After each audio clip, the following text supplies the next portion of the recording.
Welcome to OJ Health Radio. I'm your host, Ollie Matthews, a health coach, functional medicine healthcare provider, nutrition therapist, and elite personal trainer who has worked with clients all over the world, from high-achieving entrepreneurs, busy professionals, and world champion athletes. We're going to dive into the depths of health to find out how you will be able to reach your peak performance and truly become the revitalizer that you deserve to be. Covering topics around all things health, from the mind and body to lifestyle optimization and movement, along with getting elite business experts on to talk through your business health at the same time. We really do have all areas covered to help you succeed once and for all. No excuses necessary. It's time to become a revitalizer. Remember what we always say, your body is your business. And without a sustainable body, you haven't got a sustainable or scalable business. So get strapped in, get ready to take your body, your mindset, relationships, and business to the next level.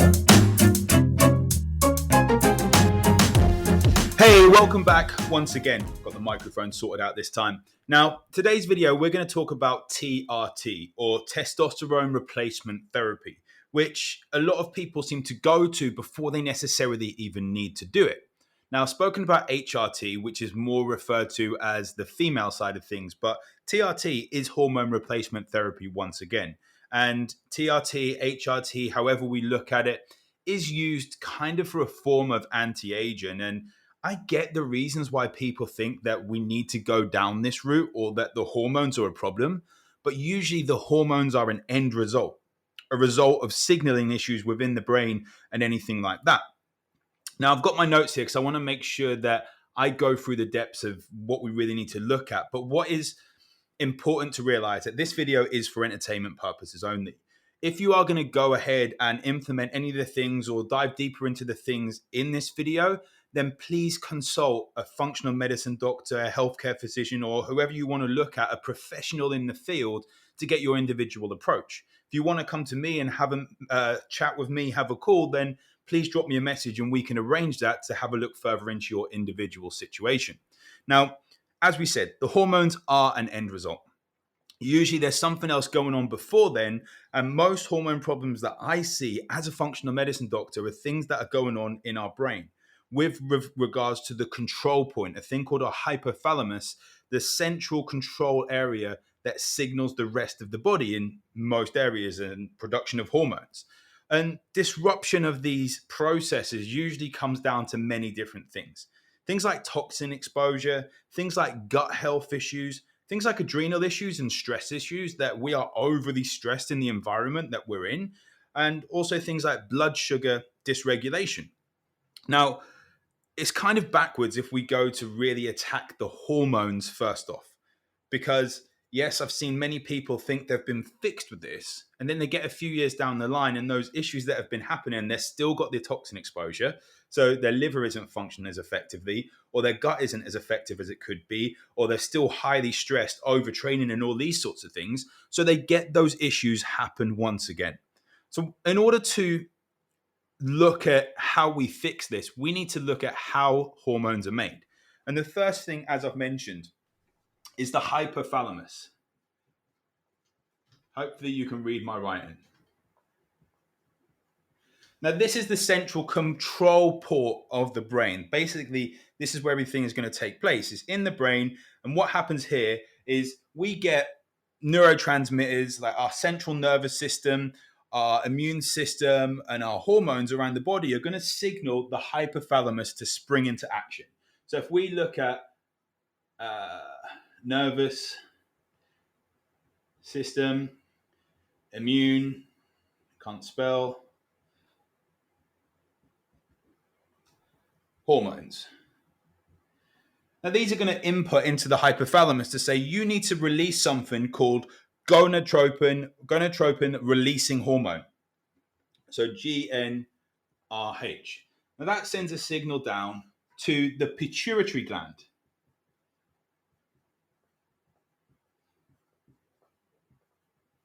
Now, this is where we need to first off get these signals right. Now, what happens there?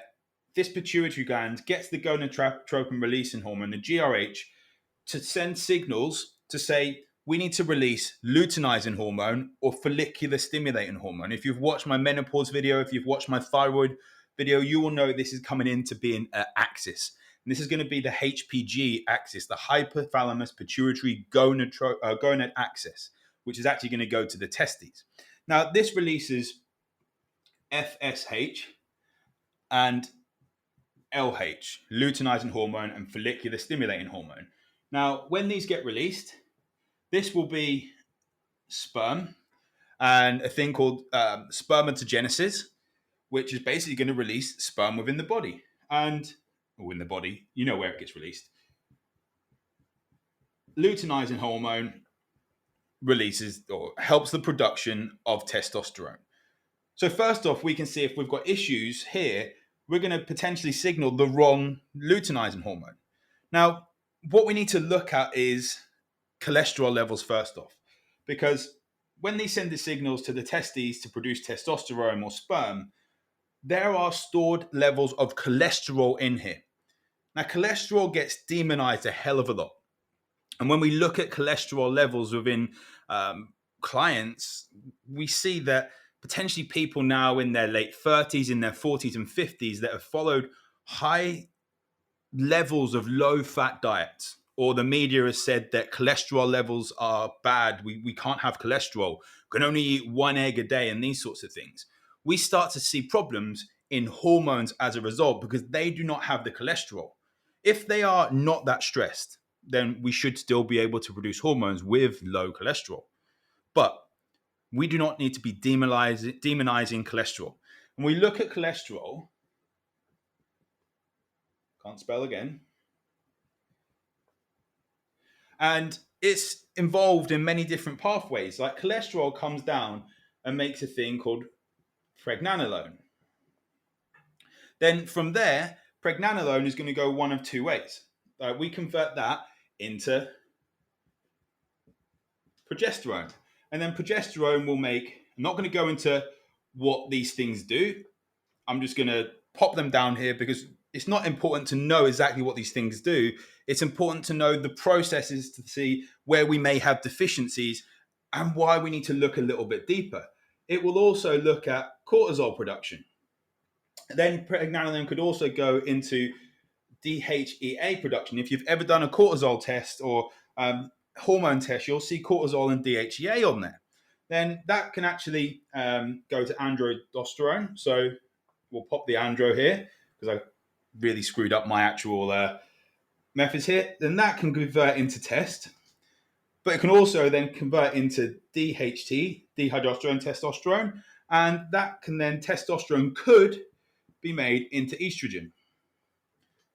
I don't want to go deeper into the science of all this, but I just want you to understand this is quite an in-depth pathway for us to look into, with that if we don't have enough cholesterol levels into our testes, we're not going to be able to produce the right hormones that we need to, because then we don't have the right pregnenolone. Without the right pregnenolone, we don't have the right progesterone. We don't have the right DHEA or androsterone or aldosterone or cortisol or testosterone or DHT or estrogen and all these different things.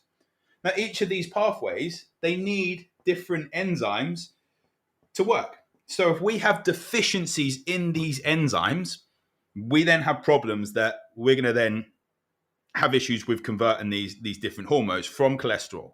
But if first off we have problems with cholesterol, we're going to see issues there. So what actually else happens? Now, enzymes, as I say, are needed to convert that. We then have to get into how do we, let me rub the cholesterol bit off.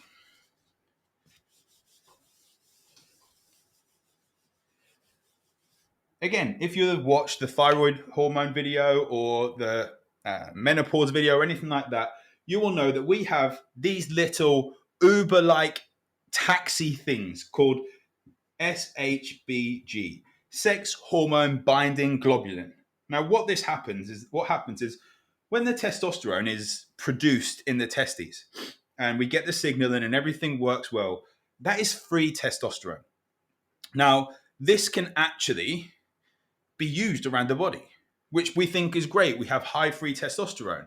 But if we didn't have SHBG, these taxis to grab that testosterone and bind it and take it around the body, we would then end up using the testosterone all around our testes. So we want to make sure that we get this around the body where it can be used effectively. So if someone's got low SHBG, then we're not going to be able to get that testosterone around the body. We're probably going to see that it's being used up elsewhere. So we have signs of problems with testosterone as well. Now, bound hormones cannot be used. So we need to get the testosterone from free to bound. Then we need to get them back to free. Now, what actually happens here is that we have to, a lot of the conversion and things like going for bound is done within the liver, it's done within the testes, but we need to get them to the cells where this actually where we can convert those hormones. Now, one of the problems we have is that if we have excess fat and we have things called aromatase, we're then going to convert some of the free testosterone that has now been bound, we can potentially convert that to estrogen, which can be an issue. So then we see higher estrogen and lower testosterone. This is a problem. Now, we also need to make sure is that a lot of the conversion is going to be done in different organs with regards to the liver, with the kidneys, with the gut. We need to have good function within these issues, in these places as well. So if we don't get good levels of SHBG, we're going to lose testosterone there. We're going to use it up to, like, we have too much, then potentially we're going to just bind too much and not use it again. Now, what happens when we have that is that we have, as we said, conversion, then we have to get into clearance. So if conversion, we want to make sure we're converting it into free testosterone again, where it can then go into the cells and do its job. Now, once we've done that, as we said, the clearance, sorry, I got sidetracked, left the window open, and it's telling me the world, like, news for the World Cup. Anyway, so we need to get the conversion done. And once we do that, we need to look at clearance. My writing is terrible. I'm blaming it being a left-hander. Now, clearance, this is where a lot of people have issues, is that we need good liver function. And many people have hormonal issues because they don't have good liver function. So I look at a client's history when it comes to drug use, when it comes to alcohol, when it comes to stimulants, when it comes to stress levels, when it comes to toxin exposure. And if we can improve their liver function, 9 times out of 10, we improve their hormone function because we're able to clear out hormones as a result. And then after that, they can then act directly on the cell. And in the cell, you have the mitochondria, you have the nucleus, the different organelles within there. Now, where do we have these issues? Well, the first off, we need to look at the hypothalamus. And with the hypothalamus, first thing is that with a lot of guys, a little bit more than women, is that this nervous system, put neurotransmitters in there, is that we have dopamine problems. So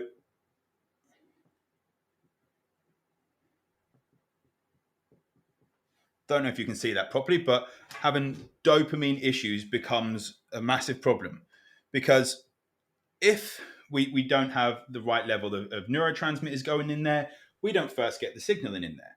Dopamine has been linked with problems with releasing gonadotropin releasing hormone, and as a result, they potentially, like, there's issues. Like, another thing to test for is prolactin. I haven't mentioned that, but prolactin has definitely been shown to inhibit testosterone levels. Now, if we think back to the amount of people nowadays that have ADHD or have attention problems, or like they just burn through dopamine, we have addictive tendencies, we're scrolling through Facebook all the time, through Instagram, we're just looking for the next hit after hit, getting shiny object syndrome, we're looking for that dopamine hit. These are signs that we're constantly burning through dopamine and we need more and more and more. Now, if we're not getting the dopamine into our system to actually stimulate the hypothalamus, we're not going to get the gonadotropin releasing hormone. So we're going to have issues there. Now, we can then also have that, if these aren't going right, the pituitary gland could be exposed to excess stress. Now, if you look at the believe I've done a video on cortisol when I talk about the hypothalamus pituitary adrenal axis. And we look at how this then dysfunctions with too much cortisol, mixing the hypothalamus messages up to the pituitary gland. We then have problems there that this pituitary gland then stops stimulating enough luteinizing hormone. And this then means that the testes aren't signaled to produce testosterone as the way we want it.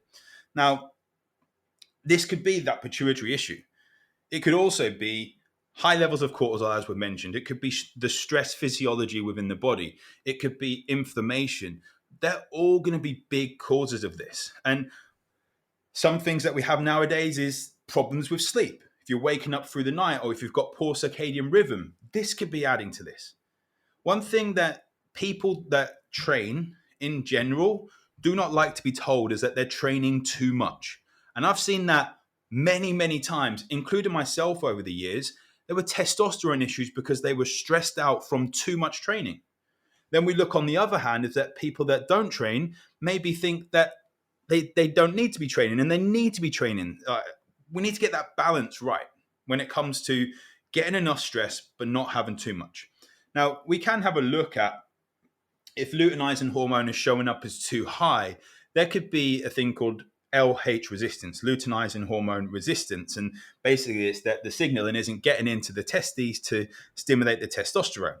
Or it could be the dysfunction within the testes. That could be an issue. There could be something like dysbiosis. There could be excess lipopolysaccharide exposure, chemical exposure, maybe things like hypergonadism and a dysfunction within the testes. But what we do know is that excess exposure to chemicals is the testes are very, very sensitive. Like I'm pretty certain you've been kicked there or hit there or accidentally hit them against something. They're very sensitive. And that's the same with exposure to chemicals. Now, if we look, and all joking aside, we look in the homes we live in, how many of you guys have got mold in your home?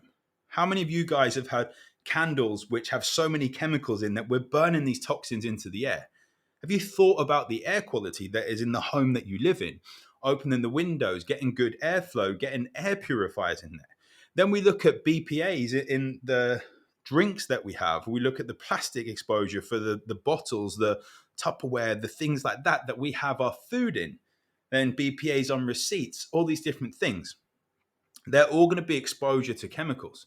Then we look, there's studies that show farmers or golf course groundsmen that their exposure to chemicals are showing lower sperm count and problems with fertility, even autoimmune conditions because of their toxin exposure.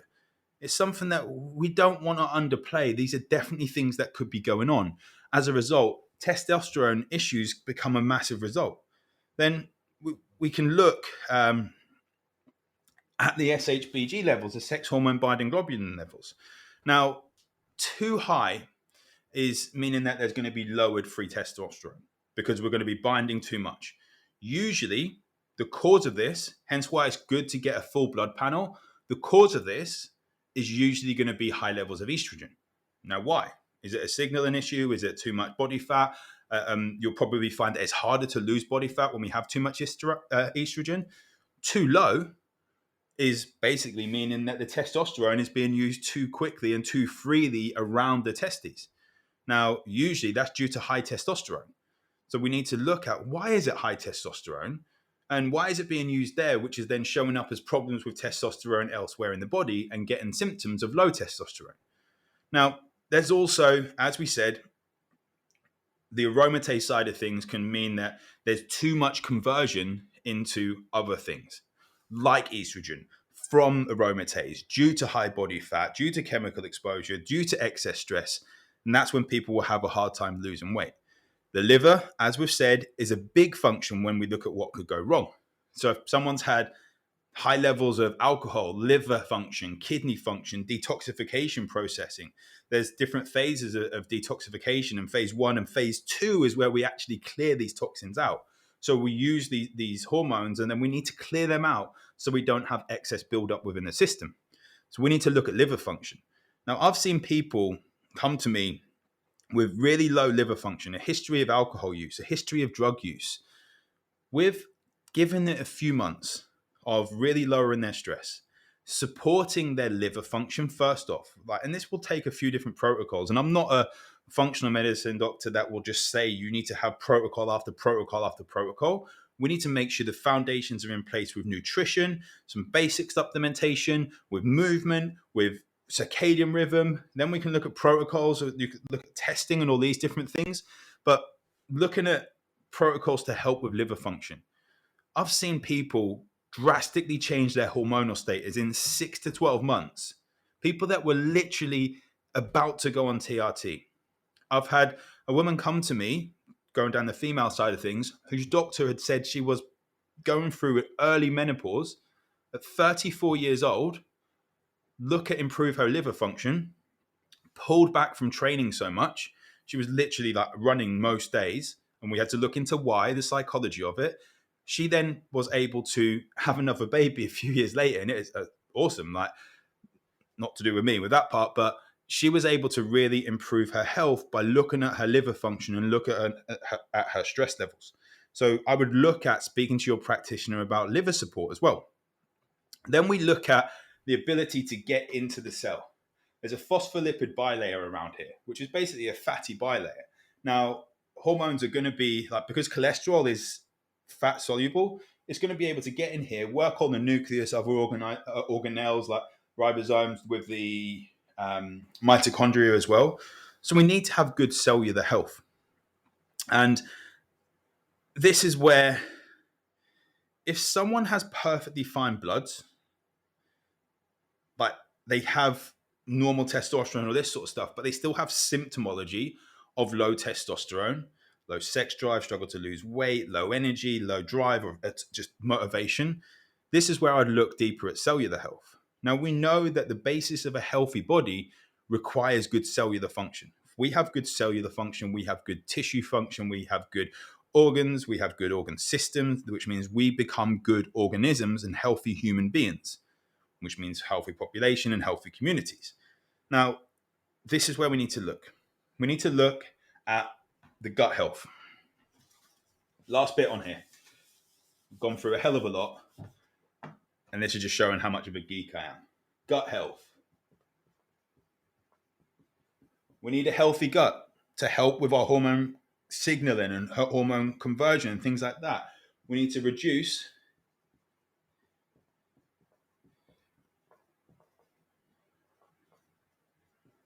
inflammation, and that is going to be stress levels as well. Stress levels for our physical stress, too much exercise, too little exercise, nutritional stress, which is going into the physical stress with poor blood glucose management, processed food, not a lot of nutrients, poor diversification in our gut microbiome. These things are massively linked, so we need to improve these things. Then we can look at an individual supplement protocol, so add the right supplements in there. Is it going to be supplements that help with methylation, supplements that help with lowering inflammation, so things like resveratrol, turmeric, glutathione? Again, these aren't specific recommendations for you, but dive into these things. Are there deficiencies in zinc and magnesium? Have you got problems with cholesterol levels? These are the areas I would look at. Looking at your routine. Hydration. You can improve these things. You can massively, massively improve these things without the need for TRT. Now, the problem is these things do take time. When you do improve these things, if you've been in a stressful state for 20 years, 30 years, if one of the stresses was trauma through childhood, that we've now managed to send you to the right therapist in order to help that, maybe a hypnotherapist, a psychologist, a counselor, whatever it is, to unravel that stuff. And now we've taken that stress off the body, these things do take time to improve. So absolutely, yes, we can fix these things. Then we need to test and test again to see where are these levels now going. But one of the things I would look at is that if your testosterone levels are low, and maybe you're getting testing every 6 months or 12 months or 3 months, whatever it is you want to do, but don't expect them to jump from, say they were at 500 and now they're at 300, and that's happened over 2 years. The goal is to start that rise going up. So they're not going to jump straight back to 500 necessarily. unless it was an infection that we got rid of the infection and now it's back to complete normal and it wasn't excessive stress over a long period of time. That could happen. But we want to look at getting it from that 300. Maybe it's going to 350. 6 months down the line, it's going to 410 and so on. That it's on the right trajectory. Because then you know you are improving your health. And remember, over age, we do have potentially lowered levels of testosterone. But this is just a video to say that the testosterone isn't necessarily the answer. This is something where that is usually the outcome. We need to look at the inputs. Look at the hypothalamus, the pituitary. Look at those stress levels around your body. Look at those issues there. And these things can be fixed. They do, however. This isn't a 30-day, 60-day, 90-day challenge. They do take patience. And they will take some, they will be frustrating at times, but they can absolutely be fixed. If you want help with this, drop me a message. Go to ojayhealth.com and we can set up a time to chat. You could go ojhealth.com/virtual coffee, but there's a contact me form on there and I'll get back to you. Let's bounce some questions around and let's see how we can truly help you. If you're literally at the end of your tether when it comes to testosterone replacement and you haven't looked into all the things in here, let's talk and see how we can truly improve your health. First thing I would look at, if you don't want to jump on a call, I have a presentation called Is This Burnout? Now, it sounds completely off topic, but a lot of the things we go at in there are going to be signs of low testosterone. And if you can improve these things, you're going to drastically improve your health and see some massive, massive, massive improvements for the better. So if you want to look at that presentation, totally free, go to www.ojayhealth.com/burnout. Now, hopefully you've taken something from this. Thank you for watching.